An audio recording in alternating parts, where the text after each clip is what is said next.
Hello, everyone, and welcome back to the Christmas edition of Rocket Lab Weekly. This is episode 64, and we have Scotto here with us today from Canada. We might have Matt Money with us today as well, and Dave G, he is not coming this week, but we are happy for the people that are here. So how was your week, Mr. Scott? It was good overall. The first half of the week was a little bit nicer for the portfolio. Took a little bit of dip in the second half, but I think that's across the board.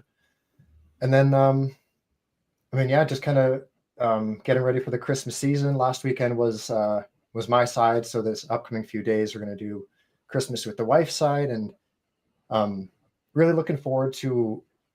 For those who are unfamiliar, we've got a little 2-year-old girl, well, just shy of 2 years old. So I'm really looking forward to Christmas with her because it's the first Christmas where she's kind of like understanding what's going on. Last year was just like bright lights and whatnot. So it's exciting as a new dad for that. And also, I guess I can kind of announce it now. We're finally bringing it out to everybody. So we'll have a new Rocket Lab investor in July of 2025. Yeah. Oh, that's awesome. Congratulations. Thank you. Yeah, man. How was your week? Yeah, good also. I think it was overall, my portfolio is very leveled because of the cover calls that I had. Like, it doesn't move up or down because, when the stocks go up, then I lose on the cover calls. And then when the stocks go down, then I win on the cover calls. But I opened some new positions some time ago on Tesla and Enphase, and Enphase was, it like, I think I ended the week a little bit down, but overall I'm quite happy.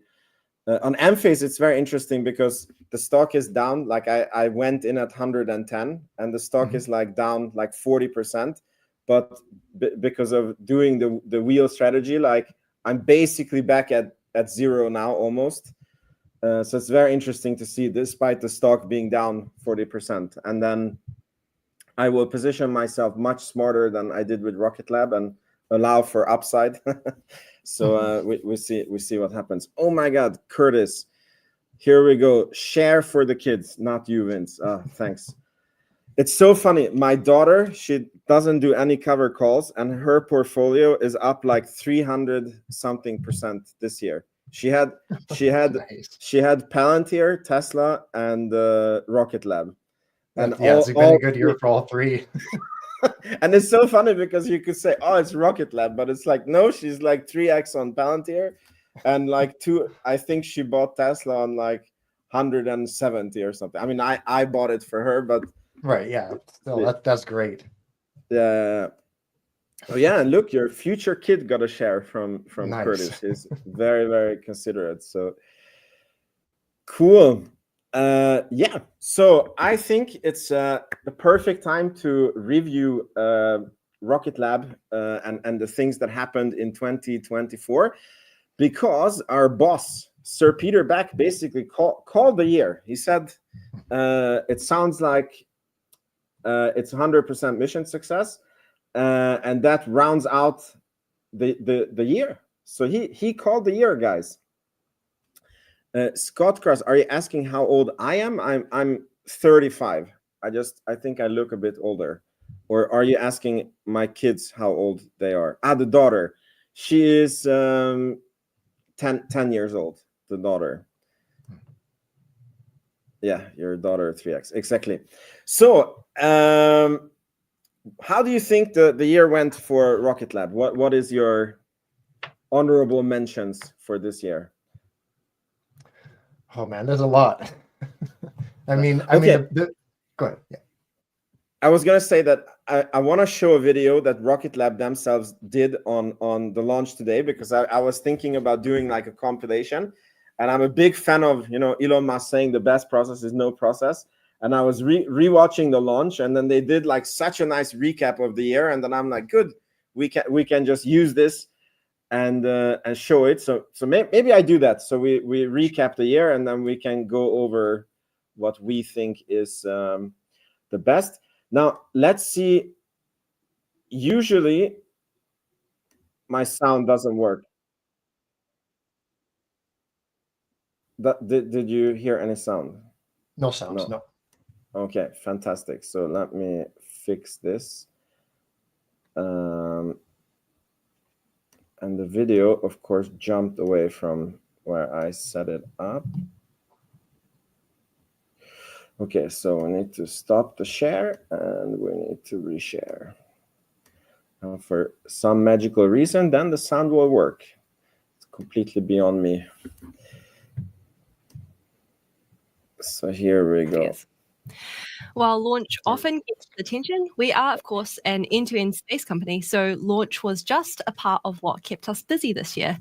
We also completed production of twin spacecraft for a NASA Mars mission, successfully supported the team at Varda to re-enter a capsule used to manufacture pharmaceutical products in orbit, made big progress in the development of spacecraft constellations for government and commercial customers, and of course, took some big leaps forward in neutron development. It's hard to sum up a year's worth of progress in just a couple of minutes, but here's a tiny snapshot of what kept us busy this year at Rocket Lab.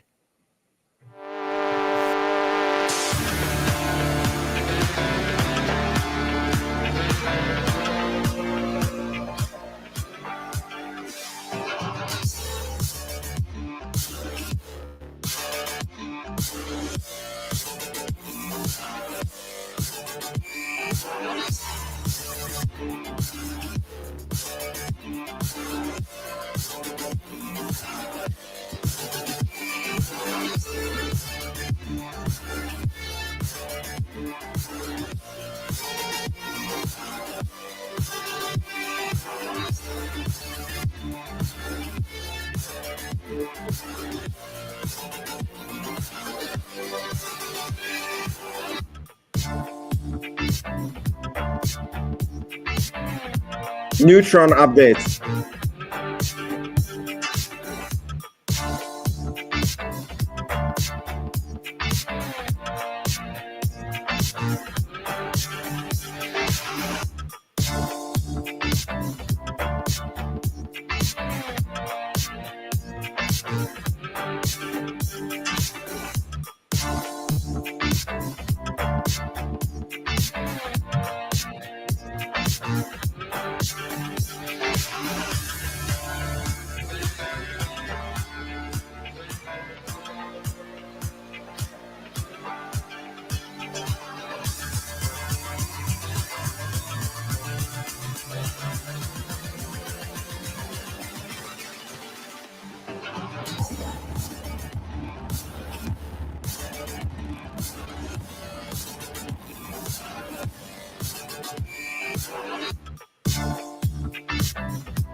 What a video. Gets me so freaking pumped. The music, everything. So What a year it has been. Just one last before we get the discussion going on this. Okay, my internet doesn't want to cooperate. So here we go. 16 launches in 2024, 60% year-over-year increase. 4 launches in the past 4 weeks, including 2 in less than 24 hours of each other, which is, by the way, freaking fantastic. 100% mission success for the year.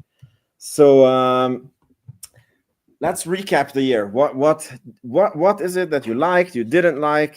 Scott, you have the word. I mean, the 60% increase year over year is that's phenomenal, right? To take a glass half empty kind of approach, that was originally supposed to be like 110% increase or something. So I mean, exactly, that 22 kind of launches. Yeah. So I mean, there's that, but I mean, overall, it's hard to, and I mean, I guess the Neutron did get pushed out of the year, but I mean, aside from that, it's kind of hard to look at Rocket Lab and try to be negative about the execution. I mean, we built satellites from Mars. We brought back pharmaceuticals from space. We're finally it seems like Haste is finally starting to pick up cadence. It's like, I don't know. It seems like everything is heading in a, and of course I got to pick on the recovery. Not having recovery this year is a bit of a bummer, but I'll get over it. Exactly. Yeah, I mean, I totally agree with you, and it's the space industry. So I think the fact that we had 100% mission success, that we are a company that is launching at cadence, I think that's also like very unique. It's only 2 companies, SpaceX and Rocket Lab, that has any sort of launch cadence. So we are very lucky with that. Neutron had a major leap forward. I wonder now when we were looking at the infrastructure, because it was always like Archimedes is a little bit behind, but if you do the infrastructure concurrently, like, shouldn't it be that the infrastructure is fully done by now if they were planning to have like the Neutron on the pad? So maybe they were delayed on other parts also, or maybe they saw that Archimedes was running a bit behind, so they were like, okay, we don't need to stress so much on the infrastructure. But in no way like, I'm very happy with the progress that they are making. Absolutely. Yeah, I don't know if I wish Matt was here and then he could give his opinion, but let me see. Oh yeah, I was going to say I'm extremely happy with the launch cadence this quarter. I was super nervous going into this quarter, and the first launch happening in November, like October was like a dead month, and then I knew that Christmas was coming up. But the fact that in 4 weeks they did 4 launches, and 2 of those launches were in less than 24 hours of each other. First of all, that's like SpaceX kind of cadence. And number 2, if they could do 4 launches in 1 month, it means that they can do 12 in a quarter, which means that they can do 48 in a year, which is insane. Like, it's not even a stretch, because that they have done it. And makes me extremely bullish. And I think that the reason why the launches are not happening, it is because customer, like, there's not such a demand for Electron, but I think that Neutron is going to take care of that. Oh, for sure. Yeah. Cool. Now let's look at the week. Maybe I did it in backwards order, but there was some news. I think you're going to be happy with this one. So it looks like Rocket Lab customer IQ-PS has added launches to expand their constellation with Electron, and maybe the mysterious undisclosed customer that booked 4 launches. And as far as I understand, that they found this on New Zealand launch licenses that are public data. So did you see this one, and do you think it's legit?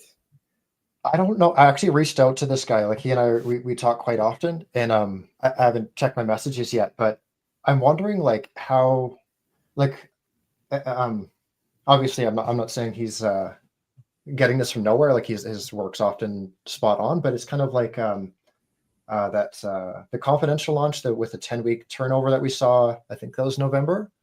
That one, it's not like for sure that it was eSpace, but it's basically we know it was eSpace, that kind of a thing. And I'm wondering if that's a similar situation because, and I'm also curious if the number 4 is like explicitly attached, because if it is, then it's like, well, we only know of 4 confidential launches that are batched together. But there was the UBS conference. Adam Spice mentioned that there were 39 launches as of Q3 end. And to make a long story short, one of those is not tracked on my end. So I'm not sure who that is or if it's yet to be announced or what exactly is going on with that one. But I do wonder if maybe that one single unannounced launch could be the IQPS one. And to take that a step further, I think it was Tran as well. He mentioned that you can see in what you have on the screen, I think it's there. Yes, Synspective is also mentioned in this. And the last time that he saw the 2 companies mentioned together, I think that was for the NASA CASE rideshare mission. And I don't want to say, well, I was going to say, I don't want to say too much. I mean, we're in a live audience here, but keep it between us, you guys. But there may or may not be an additional Synspective launch that is not on, well, I mean, it's public, but it's not public, that kind of a thing. It's kind of one of those like gray zones. And I'm wondering why Rocket Lab is not mentioning that. So what I'm really trying to say is I wonder if maybe this is an allusion to maybe IQPS/Synspective rideshare mission that's upcoming. And why that would be the case, I'm really not too sure. It's just like a big mystery box, because it's strange that if there is this like 17th, I guess it would be the 17th Synspective mission, it's weird that Rocket Lab wouldn't announce it. It's weird that there's just a lot of oddities to the whole situation. So not quite sure what to think of it, but I mean, interesting to know either way. Yeah. I mean, if you find anything more concrete out about this, then I'm sure you're going to tweet it and people can follow you on Twitter. It's in the description box below. So we go to the next one. And we saw this in the video update that the Neutron Launchpad is getting very, very ready. Last week when we were looking at this, we didn't understand like how some of these pipes would connect. Then I was speaking with someone who was very sure that these pipes are not the fuel pipes for the rocket, but the water deluge system. We were having a discussion about that. Yeah, what do you think about the pad coming together and the Neutron infrastructure as a whole? I mean, it's looking pretty close to being done. Like it's such an exciting time. And I can't remember the percentage. I think it was mentioned in an old interview, but like I don't think people realize how much concrete, how much like underground infrastructure there is. So I mean, to see it it's kind of like any building, really. It seems like there's a construction crew working for months and months and months, and it's like, what are they doing? And then suddenly it's just like the building just like shoots up. There's a lot that needs to go on under the ground, and this is no exception. So to finally see parts starting to come out of the ground, so to speak, it's a testament of everything else going on underneath.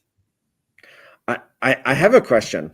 I wonder if you know the answer to this. So when they're going to land Neutron, so we know that first they're going to try the ocean, like first it's a simulated landing, and then a barge landing, and then hopefully return to launch site.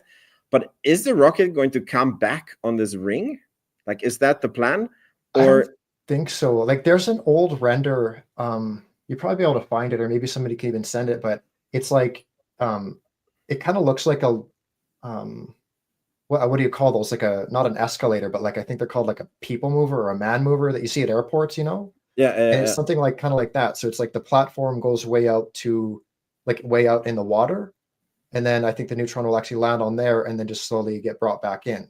I mean, you could do that on a barge, but I mean, it seems like that's kind of like, I mean, and that's probably like 5-10 years out kind of a plan, but that's my understanding of what long term is going to be. It'll be kind of like a pad that literally will move and kind of deliver Neutron back home. Yeah, because I was like, that was one thing that I was wondering about, and then the second thing I was wondering about, like how do they, because they don't have this erector machine, or so like when they assemble the rocket, like how does it get onto this ring? Like it gets craned up, or I mean, it must, right? I don't know. Because one of the buildings that you can, I wonder if you can see it here, is the Neutron integration facility, or you cannot see it from here. And I'm like, okay, so they like assemble the rocket there, integrate the payload, and then what happens?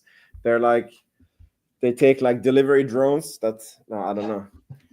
They must have to crane it up there. They must. Yeah.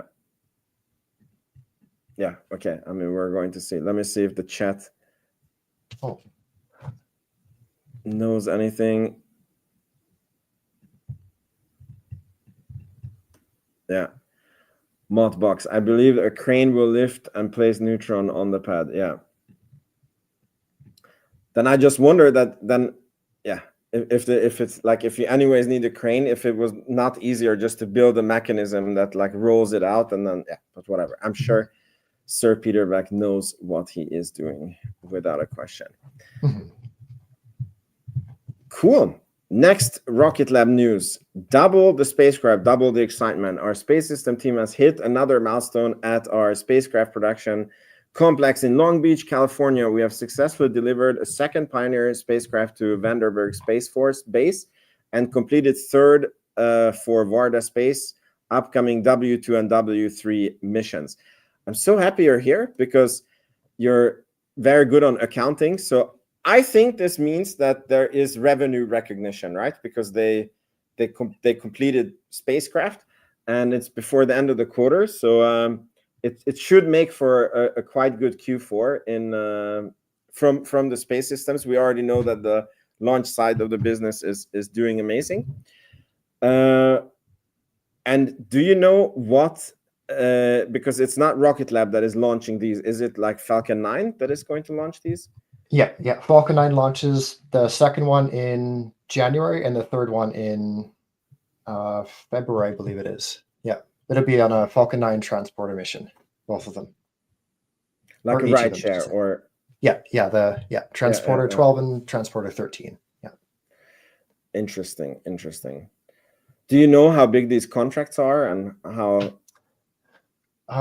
Where'd I have that? I have it somewhere, but they're not as big as you might expect. Like, the average satellite built by Rocket Lab is something like $20 million, but Varda, they seem to be a lot less. Because I mean, keep in mind, it's not the full satellite; it's the bus and I think the reaction wheels, star trackers, and I think one or two other components. So it's not the full satellite. But like to call it like maybe 10 million per setup is probably fair. All right. So it's going to be like a rounding error. No, I mean, when you have 100, what are they projecting? 140 million this quarter. 120 is what I'm seeing. 85 for space systems, 120 overall. Oh, that might have actually changed with the launch count. Nope, never mind. I have it at 5. Yeah, so about 120 million for the quarter overall, with 85 being space systems is what we should expect. Yeah. So 10 million here or there is still quite significant. If it's but I think I don't think that the space systems side is recognized similar like with the launches. I think I can guarantee there, like, it hasn't been said explicitly, but if you look at MDA, for example, you can see it's been like quarterly broke up over the year kind of thing. Okay. So it's I get it. It's not as significant as I thought. And was it Varda that had, where the CEO was on a conference and then was not committing to Rocket Lab on the 4th launch, that maybe they in-house the building of the... Yeah, that was actually with me. Oh my God. How... Oh my God! So I'm sorry. So you interviewed. It's funny. I've been like so busy with the kids. I have It's you so on good. the watch later list in YouTube. So congratulations! You interviewed the CEO of Varda. Yeah. Space Investors Daily brought me on. So if you guys aren't following that guy already, do it. It's a great follow. He's very insightful. Yeah. So I mean that's amazing. Congratulations. So tell us the dirty details. What did you find out? Oh man. Yeah, I mean it's kind of like, okay. So at first I was a little bit disappointed with what he said. I mean, overall it was a really good interview. Like that Delian, the co-founder, he's got a gift for talking. Like, to even my wife after the interview, she's just like, how he just it's, I don't know, he's just very knowledgeable, very concise. I don't know, he's just very knowledgeable. But I did ask him, I can't remember how I phrased the question, but I basically said, like, Rocket Lab's building. For those unfamiliar, Rocket Lab has already, well, I should say, Varda has already sent and received their first craft that it was partially built by Rocket Lab. Kind of what we were saying a moment ago. It's like, it's not the entire craft, but it's a number of components, including the main part, the satellite bus. That one's already been to space and came back. Had a little bit of issue getting back. There was some issue with it, like getting clearance to return to the Earth. So going forward, they're landing in Australia, who's a little bit more lenient. I mean, they got a lot more land to come down on. So it makes a lot more sense for them to be landing over there. So a lot less regulation and whatnot as well. So the second craft has been, I think, shipped and received now by Varda, and the third craft is completed, ready to be shipped. And the fourth has been mentioned numerous times by Rocket Lab. I think it was announced in, I think it was June of 2022. But when I asked Delian, I asked, what's the plan going forward after the fourth craft with Rocket Lab? And his answer, I'm paraphrasing, was like, oh, we've only talked about the first three craft. And I didn't want to be pushy or impolite or anything, but I was like, what do you like? I know there's a fourth craft. Like, I keep seeing Rocket Lab mentioning they've got 4 that they're building for Varda. So when I came away from that interview, I was kind of like, I think I got like a what do you call, not like a story beat, but like breaking news, so to speak. And I was like, that it was Varda kind of canceling or backing out of the relationship with Rocket Lab. But the more I thought about it, and then a few days later, there was also another release from Rocket Lab mentioning the fourth craft again. And I was kind of like, okay, well, like, there's got to be some sort of miscommunication. And it seemed, I don't know, that the whole thing seemed odd, but to kind of like be removed from the situation now for a week or however long it's been, I'm kind of more leaning towards an expansion of the relationship with Rocket Lab. Because he said, like, after the third one is said and done, then we're going to let you know the future of the company.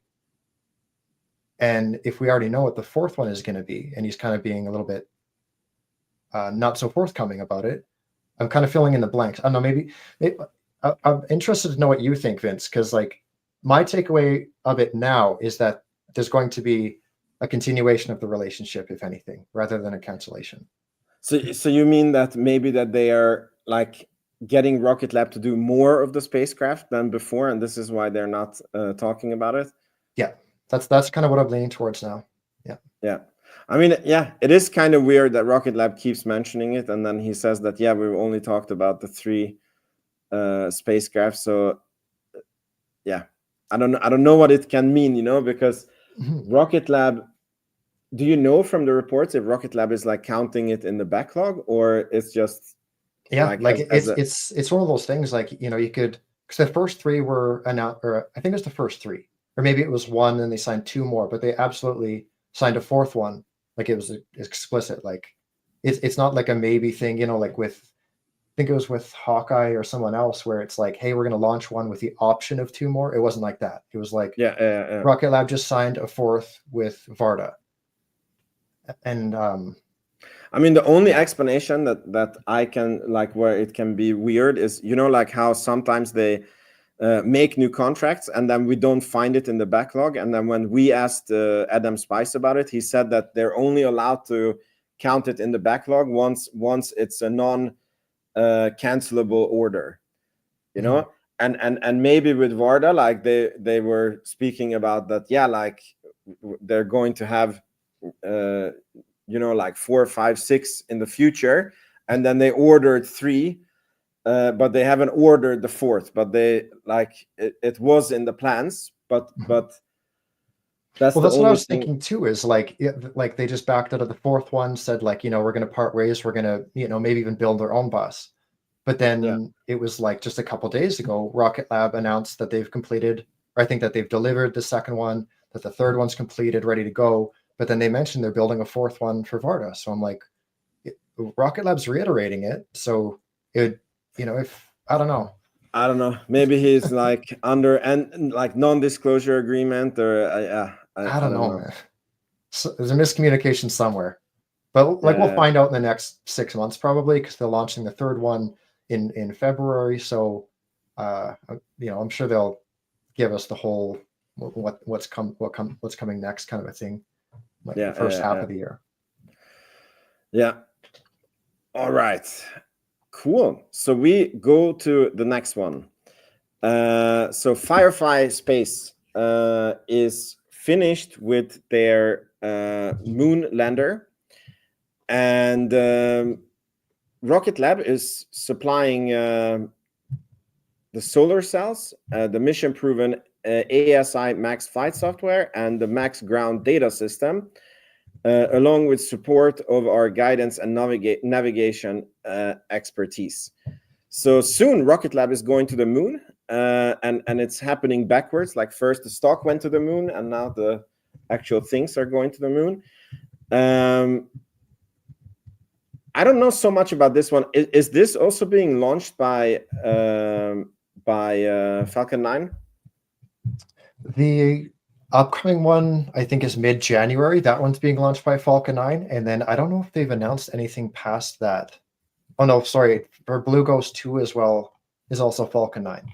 Then I'm not sure past that. Yeah. So I'd imagine so, but well, I mean, I don't know. If by the time the 3rd and 4th are ready, I guess Neutron will be launching. So fingers crossed. Yeah, exactly. And do you happen to know how big of a contract this is? I'm curious how much because the software, it must have like very good margins, but I don't know if it's like a spacecraft subscription, you know, like $200 a month, or is it like a very big?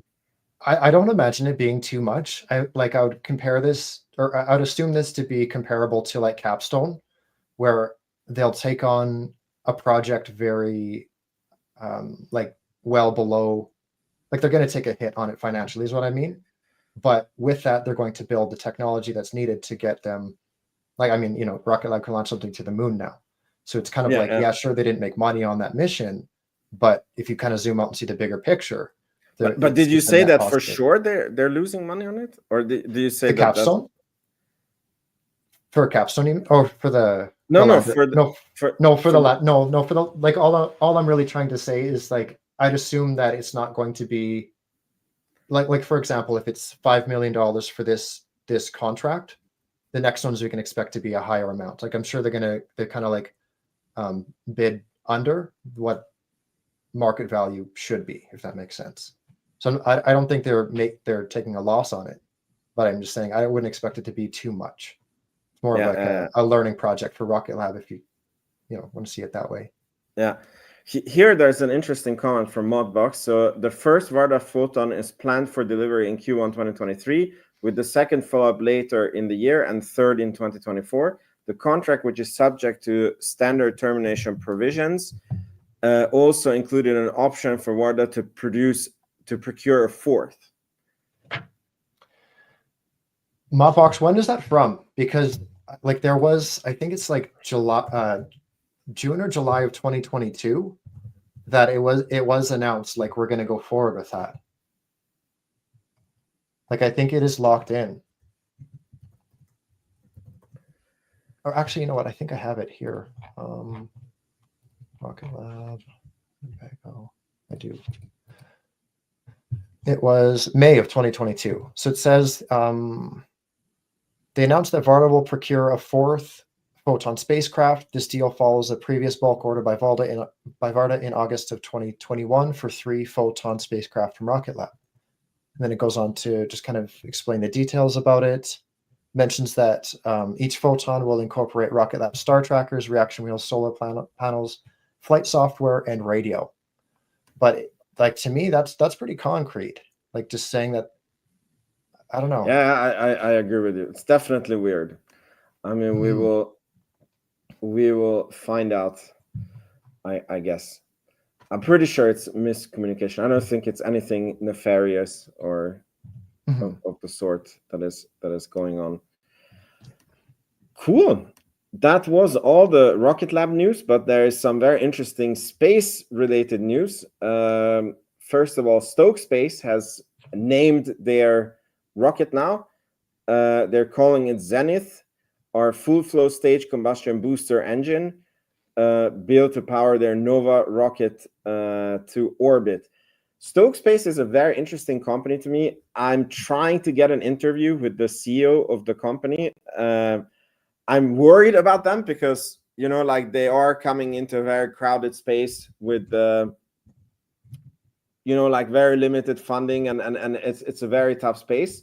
But I think that the CEO has the head in the right place, and he says all the right things, and, you know, they're very capital efficient. So I'm curious, like, what do you think about them? They're not investable for us right now because they're not public in any way or shape or form. But would you consider them if they were public? I don't know. Like, I've listened to a number of interviews with the CEO, and I don't have any reason to not believe what he says. I've never seen him speak though, and like, it might sound, well, actually, I don't think it sounds odd. It's like, I feel like you can really get a feel for a person when you see them talk. Like, so like, yeah, again, it sounds so odd, but like, before I invest like heavily into a company, I always need to see the CEO. So I've never seen him in an interview, but I've listened to like 5 or 6 podcasts, and he seems to have a head on his shoulders, that's for sure. But yeah, I mean, it seems like they're, I mean, it seems like they're in the right, they're pointing in the right direction anyways. Like, there's a lot of other competitors where it's a little bit like, I'll pick on Firefly, you know, it's like they keep saying, you know, they keep kind of like flexing their muscles, and it's like, guys, you did 1 launch this year, quit acting like you're the only player. You know what I mean? It's kind of like that Astra syndrome where it's like, do something and then be, you know, boast about it if you need to, but before you do it, don't, like, you know, be humble. Like, so, and that's something that I didn't see from Stoke. It wasn't this like arrogant, like, we're gonna, you know, mop up the entire market, it's ours kind of a thing. It was just, he seems like a level-headed guy. I have nothing but nice things to say. Yeah, my only worry is, I guess, that, you know, like, if you look at SpaceX, and you could say that they are like the pinnacle of efficiency, which is not even true, because Rocket Lab developed their rockets faster and cheaper than SpaceX. But I guess SpaceX had a harder time because they were the first, right? Like, for example, there is like Falcon 9 Merlin engineers working on the Archimedes engine. So you do have that, you know, like a company that has done it before, and then you use those people to, like, I can see how that can cut down time, right? But what I was trying to say is, like, SpaceX had to develop like a small rocket, and then the Falcon 9 rocket, and then the Falcon Heavy, and then now they put $10 billion or like $5 billion into the Starship program, and now they're coming to full reusability, right? And then I feel like Stoke Space is like trying to cut all that and just go to like full reusability. And I'm like, how do you get to full reusability before even like having your own like cadence in, you know, like having your own like flight experience and yeah. So I just hope that they're thinking with all the possible things that can go wrong, and they definitely don't have an easy road ahead. But as you said, like when you listen to the guy, it does sound like if anybody, it's him that would make it, you know? Mm-hmm. I'm looking into his background right now too. He was at Blue Origin for 10 years. Yeah. He was the director of the BE3 engines. Is that the one that does the, like, shoots people to, or do they go to space? It's not quite space. No, right? I think the BE4 is the one that is on New Glenn, and also the one No, but that he was the director of BE3. Oh yeah, sorry. Is 3 the that one that started I actually don't know, because it's the 4, right? The BE4 is the one that is yeah, that's the big one. Yeah, exactly. Yeah, I actually don't know, but it's funny because he you know, like Blue Origin has a rumored culture of, you know, like being very family friendly, and you know, nobody's overworked, there's no stress, and they have a lot of money available, and they don't get anywhere. And then it's like, it's funny because Stoke Space is like the opposite. Like they are very lean, they do things very fast, and from very little money. Mm-hmm. Yeah, Francisco says it's the penis rocket, which is the BE3. Yeah, I'm seeing as of their recent Series C valuation that they're just shy of $1 billion in private market for valuation. Whoa. So That always surprises me, but yes. Mm-hmm. Cool. Let's see if we can get an interview with the CEO. Mm-hmm. So the next news for this week is Starship got its approval for Flight 7. Which is pretty crazy. I don't know what the objectives for Flight 7 are, and I don't know when they're going to start taking paid customers. Because for me, it's insane that they are like each of those rockets is like 100 million that they just like, oh, we ran some tests and it burnt up, and to do it without customers, that's a very bold strategy. But I guess Elon is not money strained anymore. Yeah. So do you think when do you think Starship is going to eat into the market and cause headaches for Rocket Lab? Because now I think that in 2025, I don't know, like maybe in 2026 Starship is going to have the first commercial customers, and so is Neutron actually. I'm assuming sooner for Starship. I wouldn't be surprised if they brought something to space next year. Yeah, like larger than a banana. Yeah. Yeah. But yeah, I mean, I bet next year we start seeing contracts signed, and probably a lot of contracts signed. And it's also like kind of worth mentioning. I'll take the bearish stance for a moment. This being the rocket's seventh launch with no payload should maybe put a bit of pause or a little bit of caution in Neutron's development as well. Because if we're all kind of assuming. Oh, no, I don't like you. I don't like what you're saying. But go ahead. But go ahead. It's good for the show. Yeah, exactly. But I mean, if everyone's expecting like that, you know, the soft touchdown in the ocean, the next thing we're landing on the barge, and then like we're already talking about the offshore landing pad. I mean, SpaceX is doing what, like 100? Are they going to hit 150 launches this year? Yeah, like that's crazy. And I mean, even last year was, I think, 96. So, you know, almost twice as much as what Rocket Lab's done in their lifetime, and it's taking them, you know, hopefully 7 tries to successfully land this thing. It's like, I mean, okay, to be fair, they're also after different objectives, right? Because they're after like what the reason why it's so like tough for Starship is because they're going for the full reusability, and they are testing the heat shield coming back from orbit, right?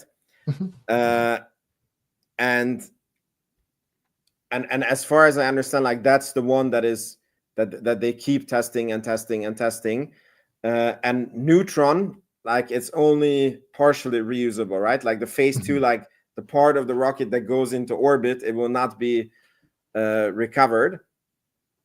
So it's and again, if you're like flying, like, okay, because for Rocket Lab, like, you only need to get the thing in orbit, and then if you lose the rocket 7 times, it's like you still got paid for the flight, right?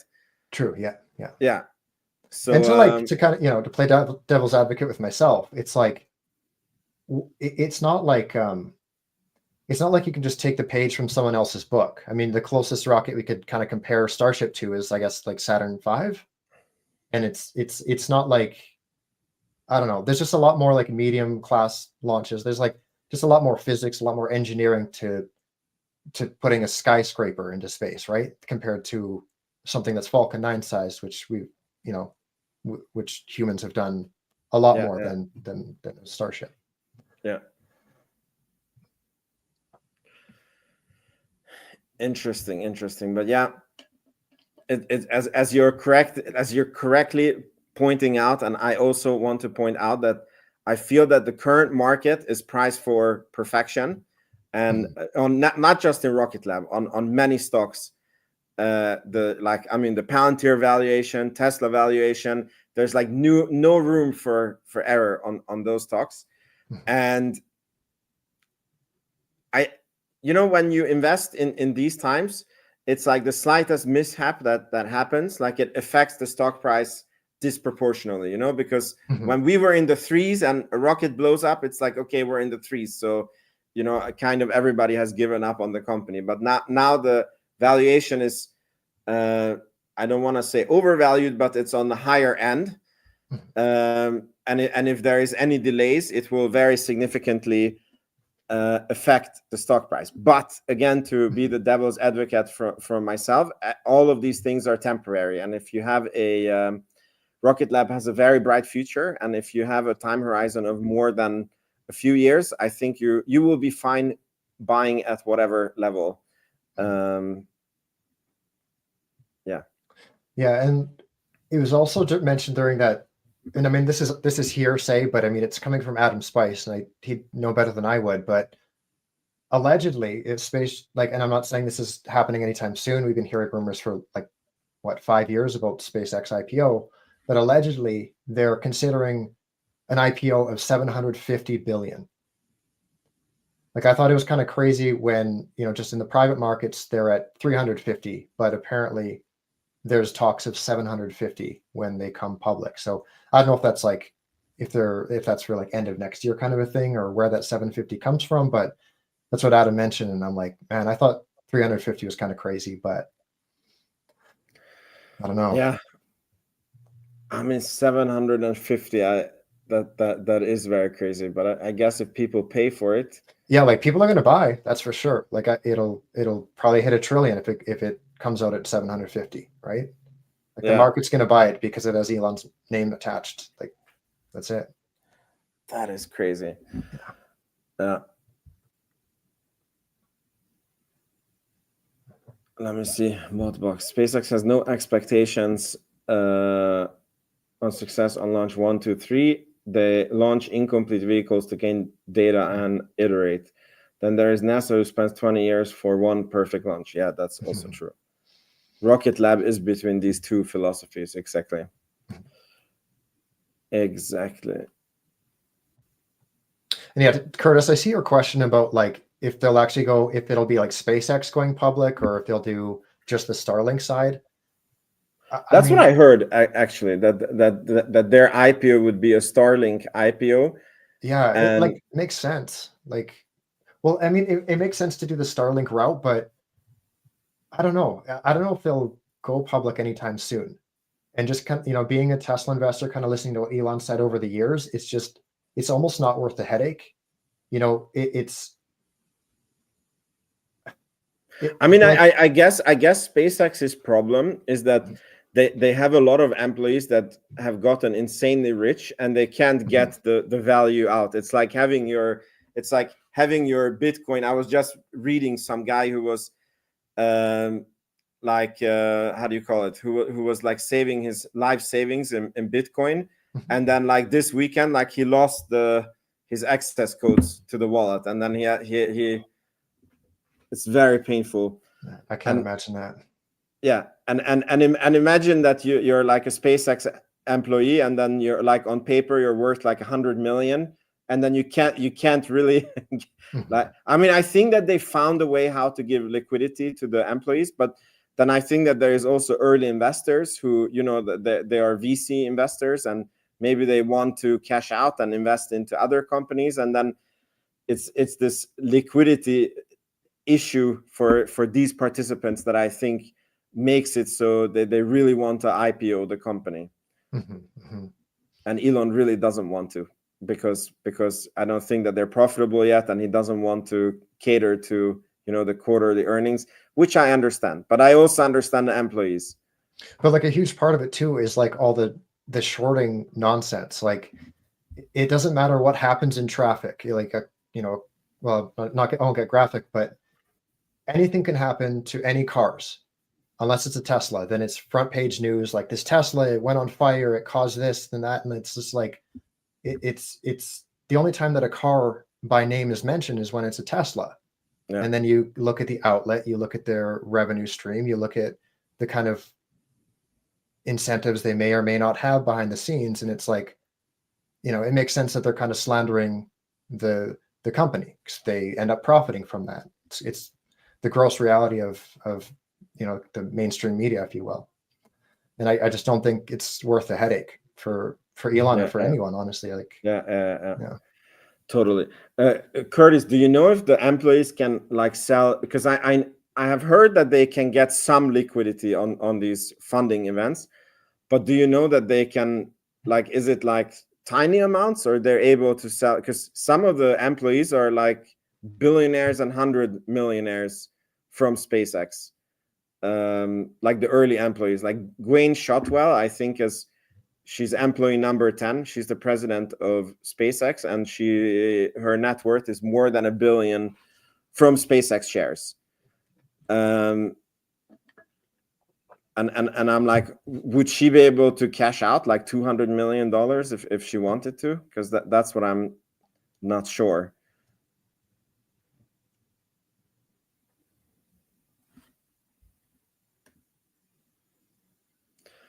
Yeah.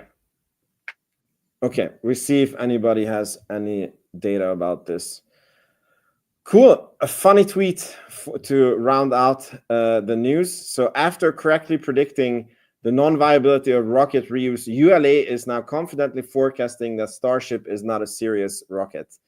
And we don't know who it is, but put a mini rant, and he says, "Let this be your friendly reminder that Starship is not a serious launch vehicle, at least not in its current form.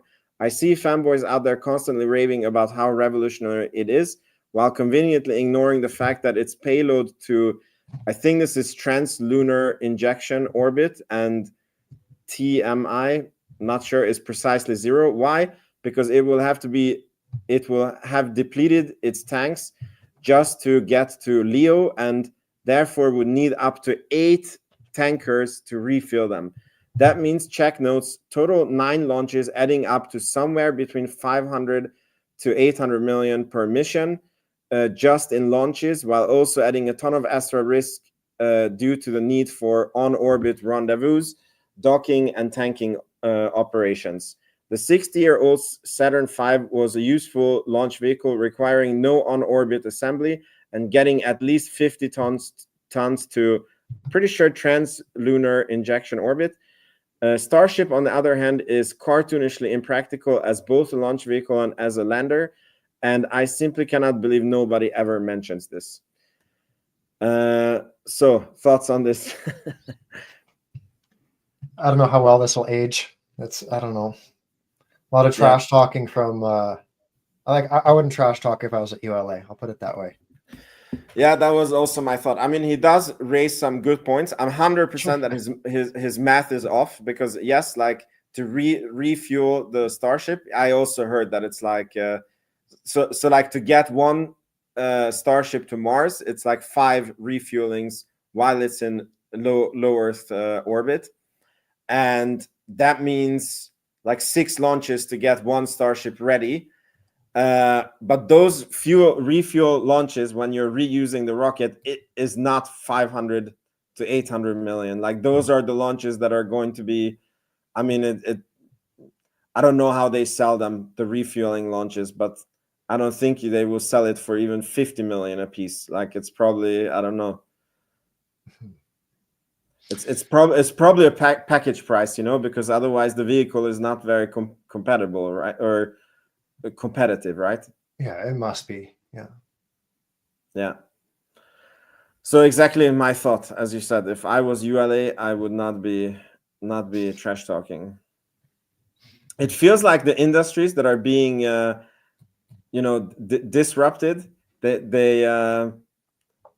It's like they're completely unaware of the changes that are happening, and because it feels like also in the electrical, like the electric car companies are doing the same. Like the, I think it was the Fiat CEO who was like, yeah, I'm not even thinking about electric vehicles. I will only start thinking about them if there's any company who ever makes a profit on them, And then they started in like 2020 when Tesla actually made their first like profitable year. That's when he was like starting to take electric cars seriously. Yeah, there's a lot of that. Yeah.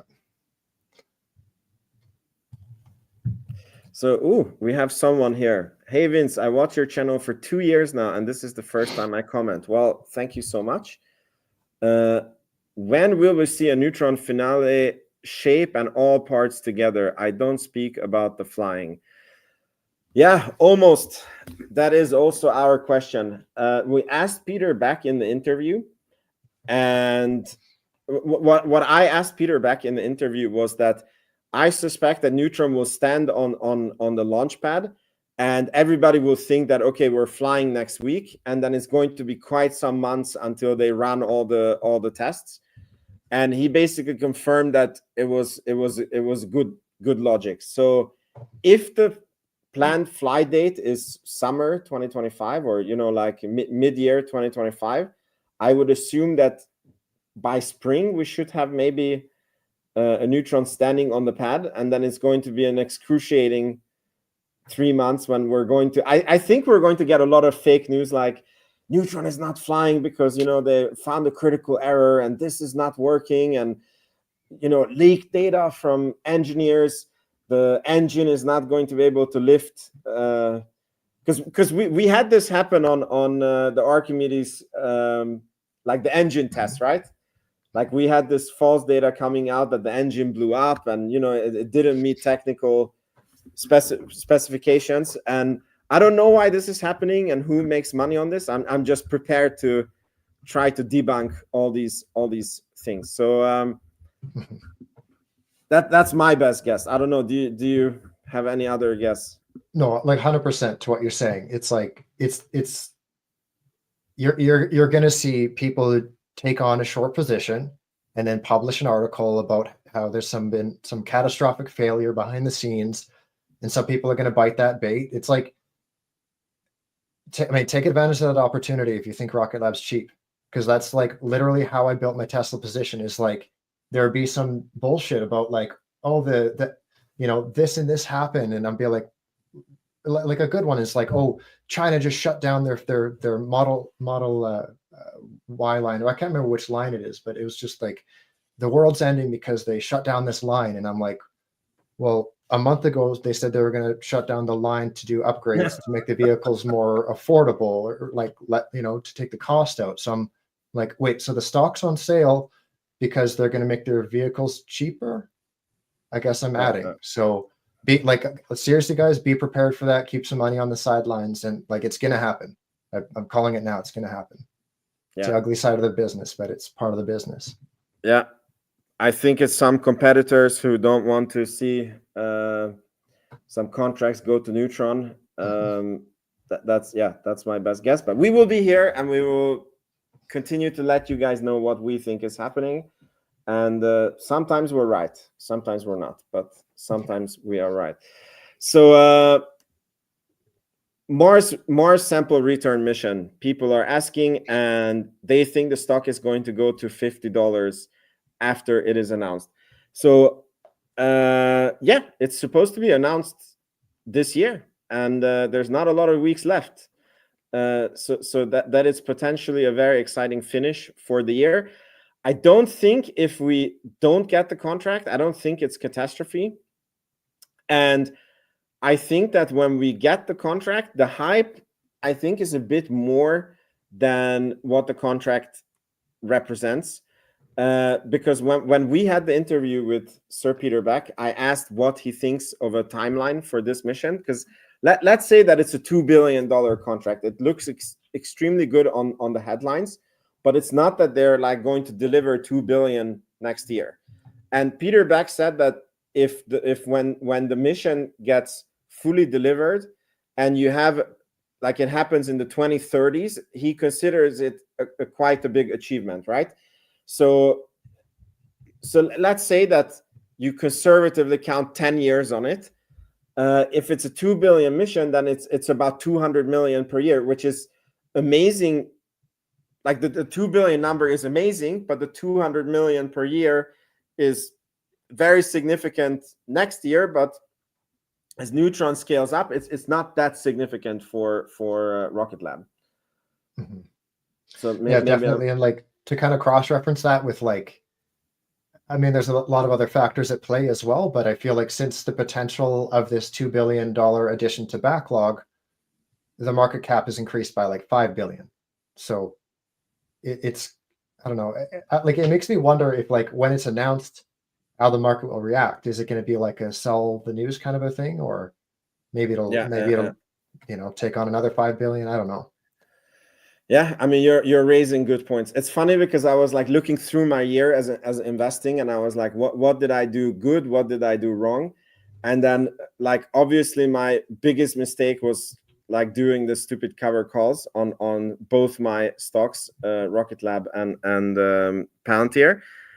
And then I was looking at what should I do with Rocket Lab, and I'm like, I have to not, like, I think that I have to look at Rocket Lab in a new unit of time every day and forget that it used to be $3, because the fact that it was, because, you know, like if you look at it, that we went from $3 to 25, you're like, we're really expensive. Like, it feels really expensive, right? Mm-hmm. But I'm like, if you delete from your mind and you're like, okay, let's look at the company today. What do we know about the company? And then, like, what's the value and where is the stock price, right?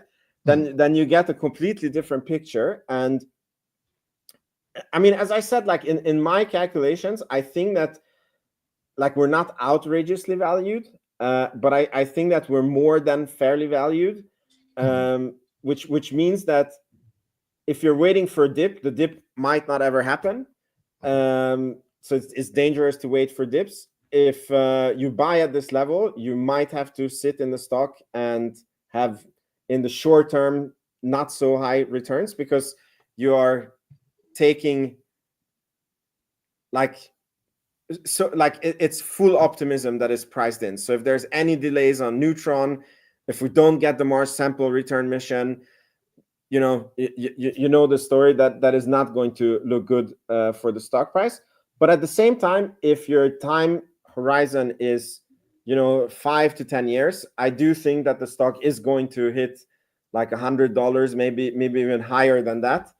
And then does it really matter if you bought at 22 or 20 or 18, Yeah, exactly. Like, I had a similar conversation with somebody recently. We were talking about Redwire, and I was just kind of talking like the ratios, like the price to sales, the debt to equity, that kind of thing.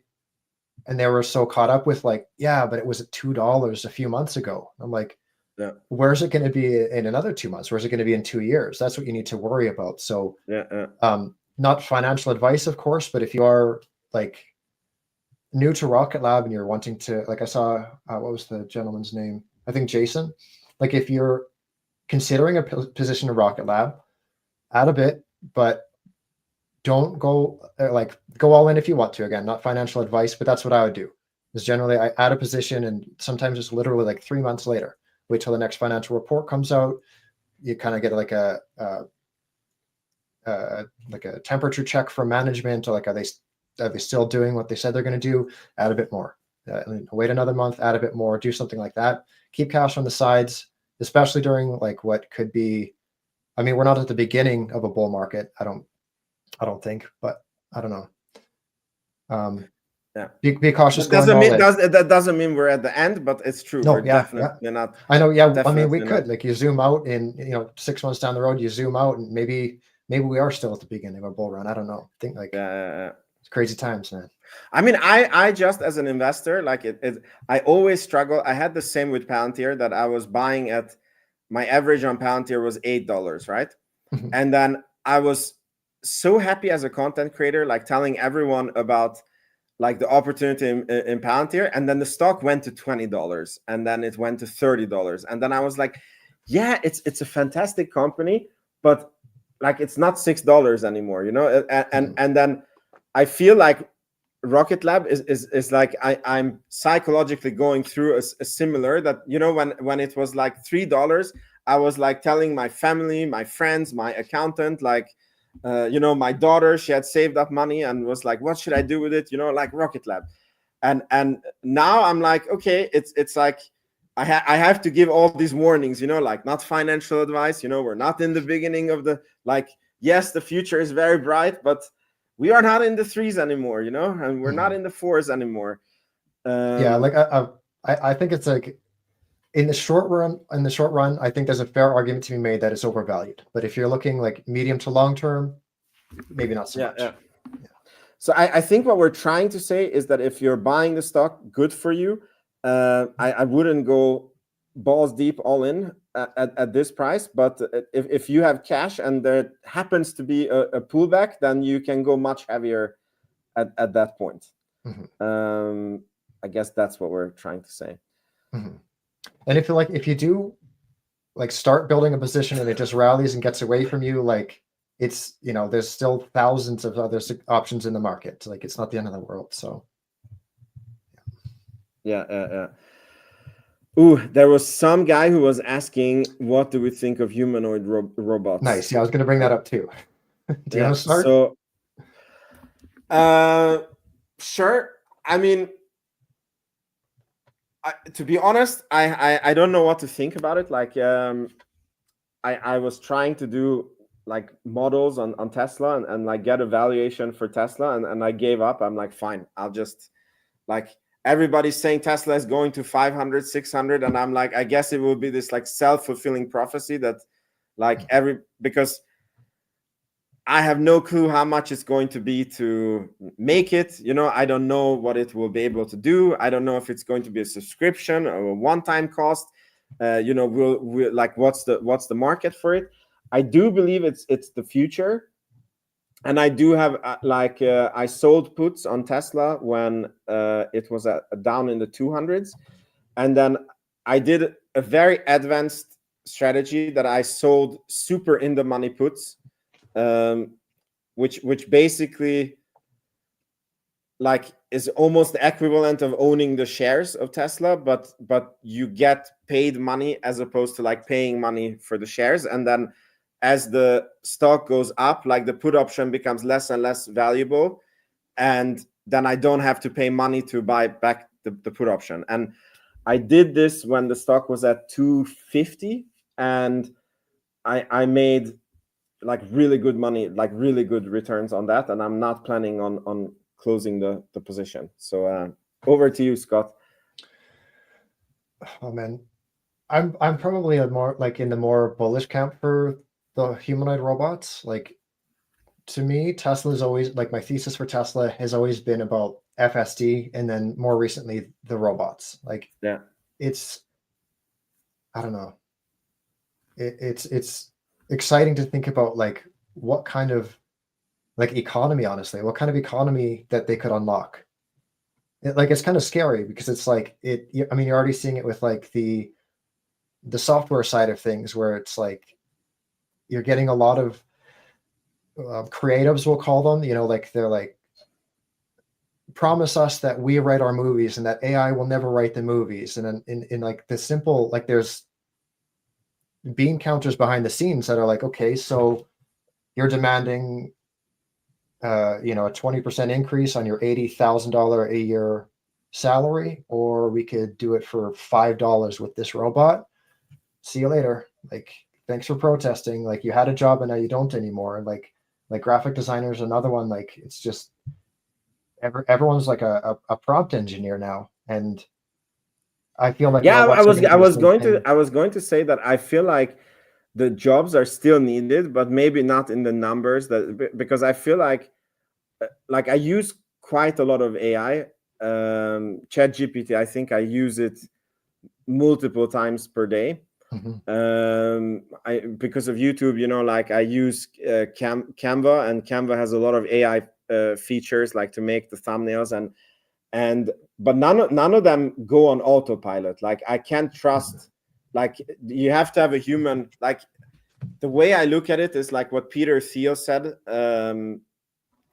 also about Palantir, that it's like this tech is not like replacing humans. It's like more like making you way more efficient, but you need the human to check the work. I don't know what you. Yeah, I mean, I more or less agree, but it's not. Yeah, I mean, like when like Tesla's building a new line, a new factory eventually with this Gen 3 platform, and it's going to be heavily like built with Optimus in mind. And to think, like, I mean, they're already selling, their cars are like what, like a 20% gross margin, give or take. Like, what does that turn into when humans don't really need to be there anymore? Yeah. And I mean, it'll take a bit of time to transition, because it's like not everybody's thinking this way yet, but just to think of how cheap those next gen cars are going to be for Tesla to make, and every single Optimus that they'll be. I'm thinking a little bit long term. The first ones will, of course, be more expensive, but like you could build these for $20,000 to $25,000. They'd cost maybe 10 to 15 to make, and that one robot that you could. Another way to look at that, it costs Tesla $10,000 to $15,000 to make. It can output the equivalent of somebody's entire year salary, right? So if the person's making $60,000 a year, it's already a quarter of that. But at the same time, that Optimus, it doesn't need bathroom breaks. It needs to charge once a day, maybe. It's just it doesn't need healthcare. It doesn't. It's just like a one-time fee. And to kind of think like Tesla, but Tesla, like what in closing, it's just like Tesla will not be able to produce these fast enough. Yeah. I mean, I agree on that. I just feel that, okay, like let's say in the car factory, right? Because this is like, if you look at the history of capitalism and what has happened, it has always been that the people like became more and more effective at certain things, and then a lot of people like lost their jobs, and then they went to do something else, right? And for example, in this example, that Optimus is going to build the cars, but then you need like people there to fix up the robots if something goes like wrong with them, because things don't operate forever, and then you need the programmers and the engineers there to like get them to move faster or change. And then like instead of having 100,000 employees that cost you $80,000 a year, you will have like maybe 10,000 employees that will cost you 150,000 per year. So it will still be a huge saving, but because the ones that work with the robot engineering and like I think they will be paid way more than just the average factory worker would be paid, right?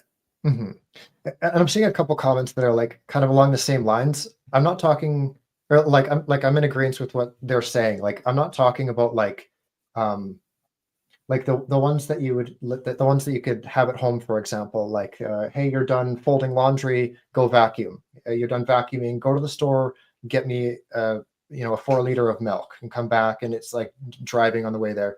That's like many years out in my mind. But like the ones that figure, that's kind of like a Tesla Optimus competitor, like what they're doing is it's like they're in the factory, they put the metal on the thing, they push a button, they pull the lever, they put the thing, push the button, pull the lever, and it's just that for 8 hours a day. Humans, like there are more like better uses of people's time than that. Yeah, And yeah. those are the jobs that can and should be replaced. The boring, the dangerous, those kind of jobs. That's what the first 5 to 10 years of Optimus will look like. But like, yeah, it's gonna be a long time before you're seeing them in your home, unless you're Kim Kardashian, of course. But. Yeah, it's already there. But I guess the question is, I don't know if the person who asked the question, like if he means like which stocks we should invest in, or if we're like, but you seem to be bullish on Tesla. Do you have a position in Tesla? Yeah, I think it's like 20% of my portfolio. Oh wow. Yeah. That's cool. Yeah. I mean, the Tesla position that I have, I don't even know what percentage it represents. It's probably like 10 to 20% of my portfolio. Okay. Also. Yeah. So it's but it's backwards. Like I got paid to it's a very weird strategy. But let's just say I have shares. Like it's like synthetic owning shares. And I feel that I'm curious. Okay, so I feel that there's no logical way how you can value the company at even 400 today safely. But I feel that, yeah, I don't know. I just feel that there's so much momentum and so much agreement on the market that this is the future, that I can see the stock price going a lot higher. But yeah, I don't know. I wouldn't dare to make it like, I mean, Rocket Lab is my highest conviction play. Mm-hmm. Yeah, I mean, Tesla is expensive, and especially like I'm often, critical of Rocket Lab's valuation, and Tesla is like, Tesla makes Rocket Lab look cheap at it's, what is it, current? Yeah. Or no, that can't be right. Current price to sales of 15. No, never mind. So Rocket Lab is by a price to sales metric. Rocket Lab's more expensive, but yeah, Tesla's price to earnings is like 100, give or take, and that, I mean, it does seem expensive, but I don't know, man. Like if you run the numbers on the FSD stuff, and then you start factoring in Optimus after that, like I don't know how you couldn't be bullish on Tesla. It's there's a lot of high margin revenue coming in, like in the near term. It's funny, we went into Tesla weekly now. We get a lot of Tesla questions. I love it. So yeah. So Vince, I remember you were thinking of starting a large Tesla position. What made you not buy?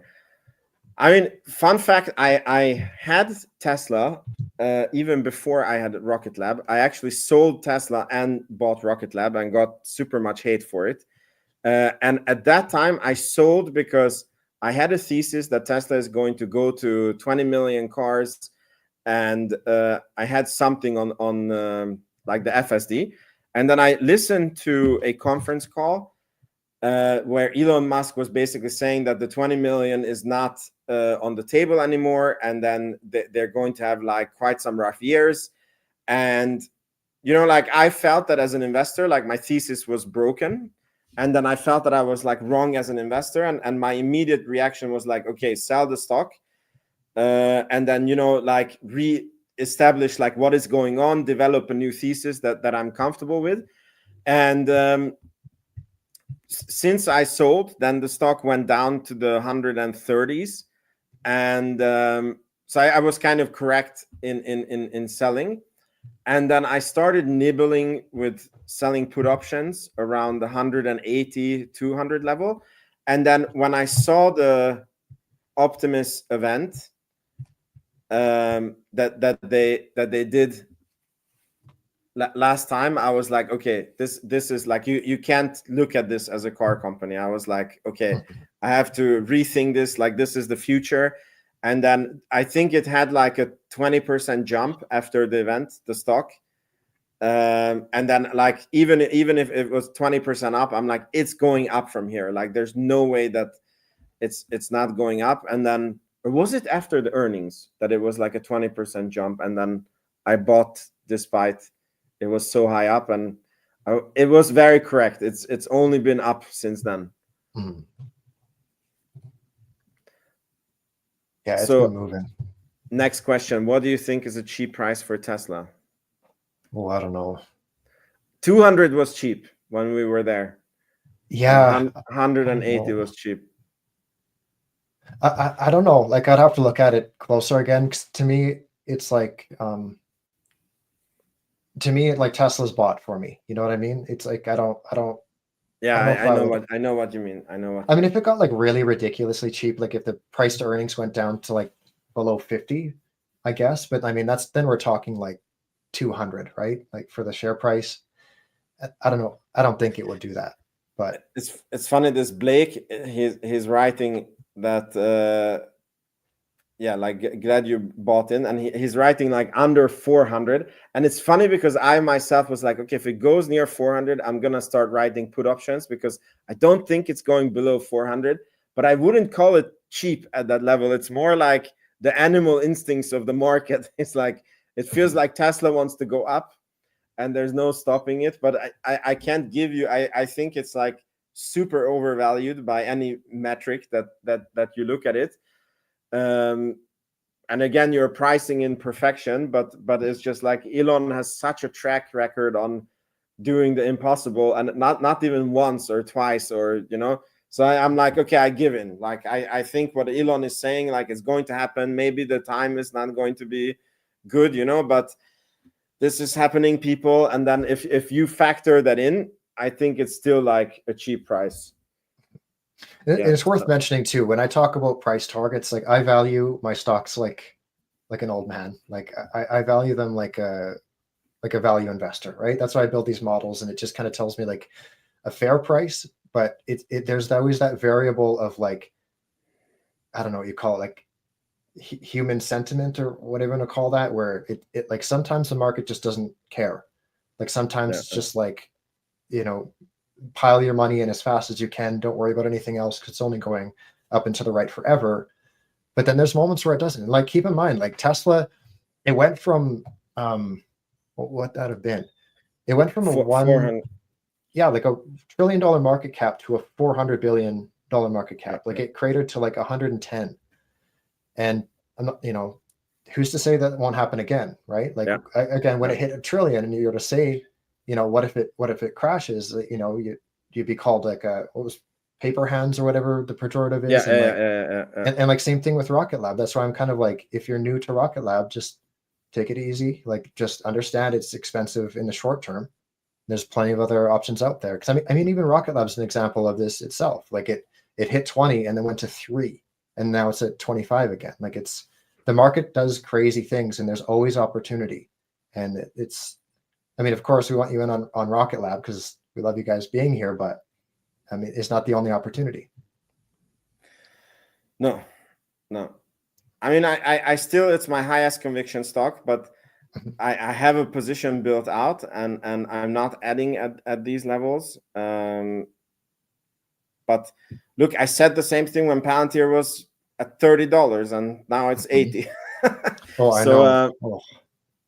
Yeah, it looks like I'm very correct when when some companies like very undervalued, but then maybe like I'm not perfect on like feeling how high the trend is going to go. That historically I've not been good on calling the top. Yeah. Cool, guys. This was a very long episode, longer than usual, but I really enjoyed it. Thanks for everyone that came, and Merry Christmas. I hope you get to spend a lot of time with your family. And I think in the next episode, we're going to talk about expectations for 2025, like what different scenarios, like what can happen with Rocket Lab if certain things happen. And yeah, do well. Enjoy your gains this year. And see you next week. See you guys. Ciao.